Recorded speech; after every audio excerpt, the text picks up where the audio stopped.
हिरवं जग या यूट्यूब चॅनलमध्ये आपलं सहर्ष स्वागत आहे. आज आपण जाई या फुलाची माहिती घेणार आहोत. या वनस्पतीचे शास्त्रीय नाव जास्मिन आहे. तिला चमेली असे म्हणतात. वेळ तिच्या लांब फांद्यांच्या आधारे जवळच्या आधारावर चढवता येते. पाने संयुक्त, समोरासमोर आणि विषमदली पिसासारखे असतात. पर्णिका 5 ते 11 असतात. फांद्यांच्या टोकाला किंवा पाण्याच्या बगलीतून जुलै ते सप्टेंबरमध्ये फुलोरा येतो. फुले पांढरी, नाजूक, सुवासिक असून पाकळ्यांची खालची बाजू जांभळी असते. फुलांमध्ये 5 पाकळ्या असून त्या खालून झुलून त्यांची नलिका तयार होते.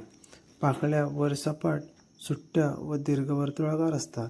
फुलांना विशिष्ट गंध असतो. फळे काळी एकबीजी असतात. त्वचाविकारामुळे खोड, पाने, फुले उपयोगी आहेत. भारतात राजस्थान, मध्य प्रदेश आणि उत्तर प्रदेशातील काही ठिकाणी सुगंधद्रव्याच्या उत्पादनासाठी जाईची लागवड केली जाते. जाई फुलाविषयी एक छोटीशी कविता.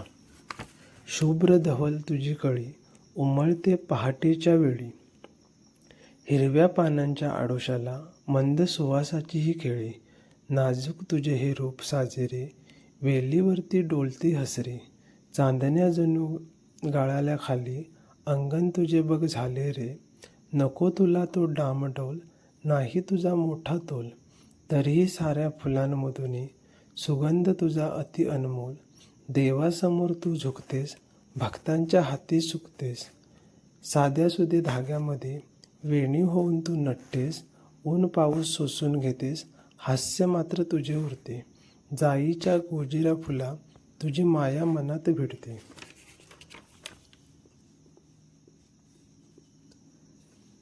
जाईची लागवड गजरे व हार तयार करण्यासाठी या फुलांचा वापर केला जातो. फुलांपासून जास्मिन, कॉंक्रीट आणि जास्मिन ॲलोवेरा ही सुगंधी व बाष्पशील तेले तयार केली जातात. त्यापासून महागडे अत्तरे तयार केली जातात. फुलांचा मंद सुगंधांमुळे या फुलांना महत्त्व प्राप्त झाले आहे. फुले अल्पायुष्य असून सुकल्यावर लाल होतात. अंगातील उष्णता वाढल्यावर तोंडाला फोड येतात. त्यावर जाईचा पाला चावणे हा एक उत्तम उपाय आहे. व्हिडिओ आवडल्यास व्हिडिओला लाईक करा, शेअर करा आणि चॅनलला सबस्क्राईब करा. धन्यवाद.